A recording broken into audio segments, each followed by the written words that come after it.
هذا القرآن يهدي للتي هي أقوم ويبشر المؤمنين الذين يعملون الصالحات أن لهم أجرا كبيرا۔ بے شک یہ قرآن اس راستے کی ہدایت کرتا ہے جو بالکل سیدھا ہے، اور ان صاحبان ایمان کو بشارت دیتا ہے جو نیک اعمال بجا لاتے ہیں کہ ان کے لیے بہت بڑا اجر ہے۔ اعوذ باللہ من الشیطان الرجیم، بسم اللہ الرحمن الرحیم۔ ناظرین کرام، سلام علیکم ورحمۃ اللہ وبرکاتہ۔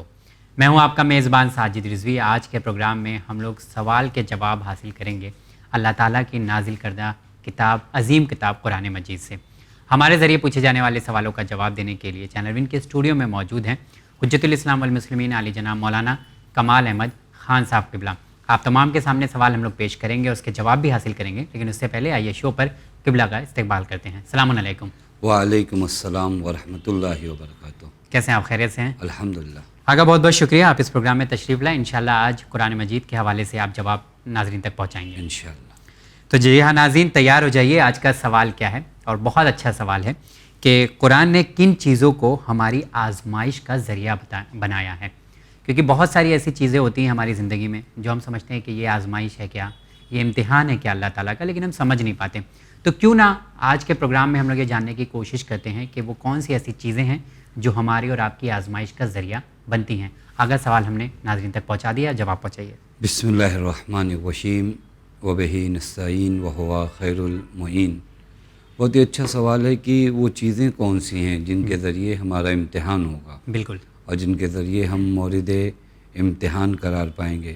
میں سب سے پہلے اس چیز عرض کروں کہ ایک سنت ہے پروردگار عالم کی، وہ یہ کہ ہمارا اور تمام لوگوں کا امتحان ہونا ہے۔ یہ طے شدہ بات ہے، جسے خود قرآن کریم نے سورہ ملک آیت نمبر 2 میں ارشاد فرمایا، الذی خلق الموت والحیات لیبلوکم ایکم احسن عملا، کہ موت و حیات کی خلقت ہی اس وجہ سے ہوئی ہے کہ تمہارا امتحان ہونا ہے کہ تم میں سے حسن عمل، اچھا عمل انجام دینے والے کون لوگ ہیں۔ تو پہلا مرحلہ امتحان ہونا ہے۔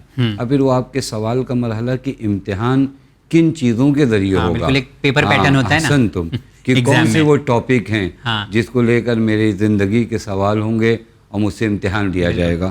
قرآن مجید سورہ بقرہ آیت نمبر 155 میں ارشاد فرماتا ہے، وَلَنَبْلُوَنَّكُمْ بِشَيْءٍ مِّنَ الْخَوْفِ وَالْجُوعِ وَالنَّقْصِ مِّنَ الْأَمْوَالِ وَالْأَنفُسِ وَالثَّمَرَاتِ وَبَشِّرِ الصَّابِرِينَ۔ قرآن کریم کہتا ہے، اور ہم یقیناً تمہیں تھوڑے خوف، تھوڑی بھوک اور اموال، نفس اور ثمرات کی کمی سے امتحان لیں گے۔ یعنی ہلکی سی بھوک، ایک خوف، ڈر، یعنی ڈر، اور پھر اس کے بعد بہت سی چیزیں آج یہ ہیں کل وہ نہیں رہیں گے۔ وہاں اولاد چلی گئی اس دنیا سے، ماں باپ چلے گئے اس دنیا سے، ہماری زراعت اور کھیتی بہت اچھی ہوتی تھی، اس سال کم ہوئی، جی، نقص من الثمرات۔ ان تمام چیزوں کے ذریعے ہمارا کیا ہونا ہے؟ امتحان ہونا ہے۔ اور قرآن نے فوراً ایک جملہ بھی استعمال کیا، وَبَشِّرِ الصَّابِرِينَ، اور اے میرے حبیب آپ صبر کرنے والوں کو بشارت بھی دیجئے، خوشخبری بھی دیجئے۔ یعنی امتحان ہوگا، یعنی یہ اس دنیا میں جب رہیں تو ان کو یاد رہے کہ یہ جو آج بھوک ہے، میرے پاس اتنا پیسہ نہیں کہ میں کھانا کھا سکوں، یا آج میرے پاس مال کی کمی ہے، یا دیگر اور مصائب و مشکلات، یہ میرے امتحان کے وسائل اور ذریعے ہیں، کن کے ذریعے میرا امتحان ہو رہا۔ اور واقعاً آپ نے سوال بہت اچھا کیا کہ آدمی کو اگر دنیا میں ایک چیز بار بار یہ پتہ چل جائے نا کہ امتحان ہو رہا ہے، تو پھر وہاں بہت آرام کی تلاش میں وہ نہیں ہوتا، تو اس کو تو معلوم ہے کہ میرا امتحان ہو رہا ہے۔ لہذا نقص من الاموال ہو، نقص من الثمرات ہو، ہر جگہ پر یہ انسان ٹھہرا ہوا رہے گا اور صبر دکھائے گا۔ یہ وہ مورد تھے۔ اس کے بعد قرآن کریم سورہ تغابن آیت نمبر 15 میں بھی ارشاد فرماتا ہے، انما اموالکم واولادکم فتنۃ واللہ عندہ اجر عظیم، کہ تمہارے مال، یہاں پھر مال کا تذکرہ ہوا، اور تمہاری اولاد فتنہ، فتنہ یعنی امتحان، فتنہ عربی میں یعنی امتحان، یہ کیا ہیں؟ تمہارے امتحان کا ذریعہ ہیں اور اجر عظیم اللہ کے پاس۔ اگر آپ ان دونوں آیتوں کو ملائیے نا، وہاں پر ان چیزوں کو ذکر کرنے کے بعد کا وبشر الصابرین، وہاں صبر کرنے کے، اور یہاں پر فوراً یہ فرما رہا ہے کہ اللہ کے پاس اجر عظیم ہے، یعنی ان امتحان کے مرحلوں سے اگر تم گزرو گے تو تمہارے لیے اجر عظیم بھی ہے، اور صابروں کے لیے اللہ تعالیٰ کے پاس بہت کچھ ہے جو صابروں کو عطا کرے گا۔ اب آپ غور کریے، مال، اولاد کس طرح میرے لیے امتحان کا سبب ہے، اور یہ اولاد مورد امتحان ہے۔ کیوں مورد امتحان ہے؟ چونکہ وہ اس کی نسبت میری کچھ ذمہ داریاں ہیں۔ اولاد مورد امتحان کا معنی یہ کہ میں اپنی اولاد کی نسبت بہت سی ذمہ داریوں کو قبول کرتا ہوں کہ میں اس کی تربیت کروں گا، ایک بہترین اولاد سماج کے حوالے کروں گا۔ بس میرا امتحان ہے اس اولاد کو لے کر کہ میں کس طرح اپنی اولاد کی کیا کر رہا ہوں؟ تربیت کر رہا ہوں، ان ذمہ داریوں کو نبھا رہا ہوں یا نہیں نبھا رہا ہوں جو ایک باپ کو یا ماں کو اولاد کی نسبت نبھانا ہے۔ ہو سکتا ہے میں یہاں پر فیل ہو جاؤں، لہٰذا یہ میرے لیے ایک امتحان کی جگہ ہے۔ حتیٰ قرآن کریم سورہ نحل آیت نمبر 91 میں کہتا ہے کہ وہ عہد جو تم نے اللہ سے کیا ہے نا، بہت سے عہد ہم نے اللہ تعالیٰ سے کیے، وہ عہد جو تم نے اللہ سے کیا اور ان کو توڑتے، وہ بھی امتحان ہے۔ قرآن کریم کہتا ہے وَأَوْفُوا بِعَهْدِ اللَّهِ، وہ جو عہد تم نے اللہ سے کیا ان کو وفا کرو، وَلَا تَنْقُضُوا الْأَيْمَانَ بَعْدَ تَوْكِيدِهَا، اور اپنی قسموں کو توڑو نا، وَلَا تَكُونُوا كَالَّتِي نَقَضَتْ غَزْلَهَا مِن بَعْدِ قُوَّةٍ أَنْكَاثًا۔ یہ قرآن نے بڑی حسین مثال دیا ہے۔ یہ شاید بزرگ اس بات کو جانتے ہو کہ پہلے زمانے میں جب کپڑے وہ بوندے جاتے تھے اور باقاعدہ وہ چرخہ چلتا تھا، اس سے چرخے سے عورتیں ہوتی تھیں، ان چرخوں کے ذریعے کپڑے پورے بنائے جاتے تھے۔ تو ایک عورت جو اس طرح کا کام کرتی وہ غزل کا کام کہلاتا ہے۔ غزل یعنی وہی کپڑوں کو بننا۔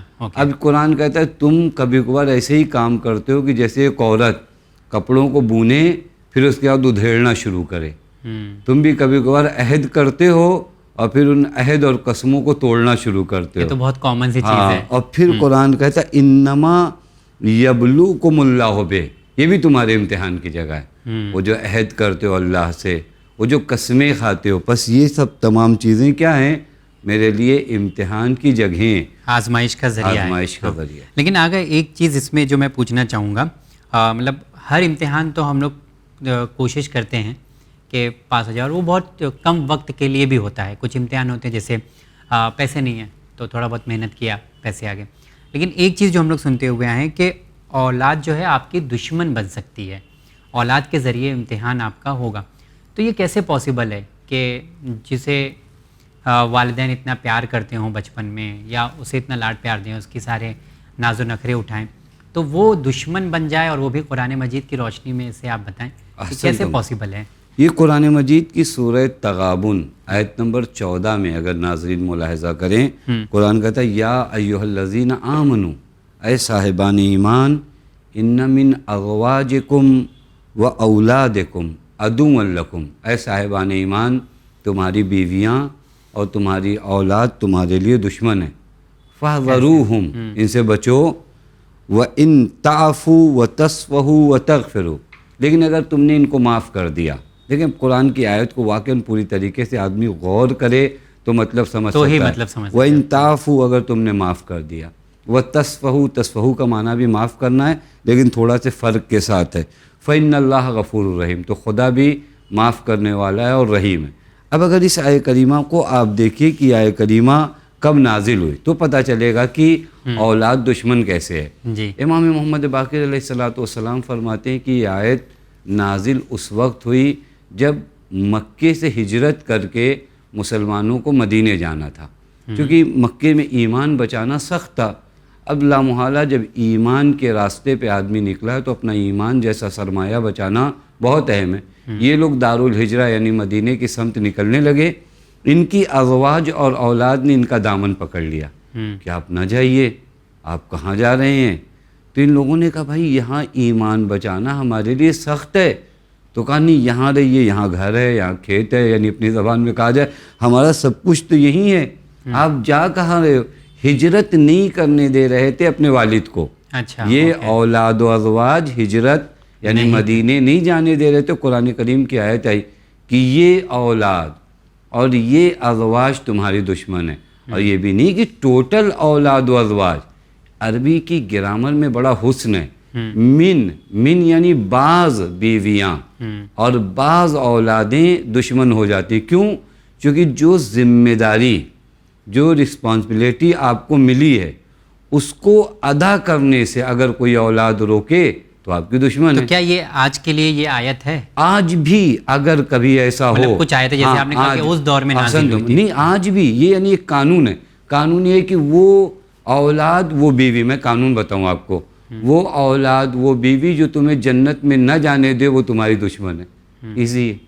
تو ایسا بھی تو ہو سکتا ہے کہ مطلب اولاد اور بیوی تو یہ الٹا اگر کرے جائیں، ہاں آپ بھی دشمن، ہم بھی ہو سکتے ہیں. جی ہے.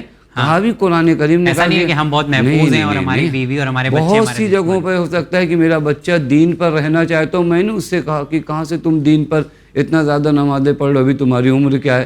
میری بیوی حجاب میں رہنا چاہتی. میں نے اس سے کہا کہ حجاب کی کیا ضرورت ہے، دیکھتی نہیں زمانہ کتنا ماڈرن ہے. اب یہاں پر میں اپنی بیوی کا دشمن ہوں. یہ قرآن ایک قانون بتا رہا ہے کہ ہر وہ انسان، یہ شاید آپ نے بہت اچھا سوال کر لے تو میں اس طرح بتاؤں، بات بیوی اور اولاد کی بھی نہ کی جائے. ہر وہ انسان جو آپ کو سعادت تک نہ جانے دے، آپ کو کامیاب نہ ہونے دے آخرت کے لحاظ سے، وہ آپ کا دشمن، یعنی وہ آپ کا دشمن. پر دشمنی اولاد کی اس معنی میں کہ یہ اولاد کی محبت کہیں ایسا نہ ہو کہ تمہارے دامنگیر ہو جائے وہ ذمہ داری جو امام و نبی کی جانب سے تم کو دی گئی ہے. یعنی خدا نے ایک ذمہ داری دیا مجھے، میری اولاد کی محبت آ کر کے نہیں یہ کام مت کریے. اب یہاں پر یہ اولاد کی محبت میرے لیے دشمن ہے چونکہ مجھے حکم خدا سے روک رہی ہے.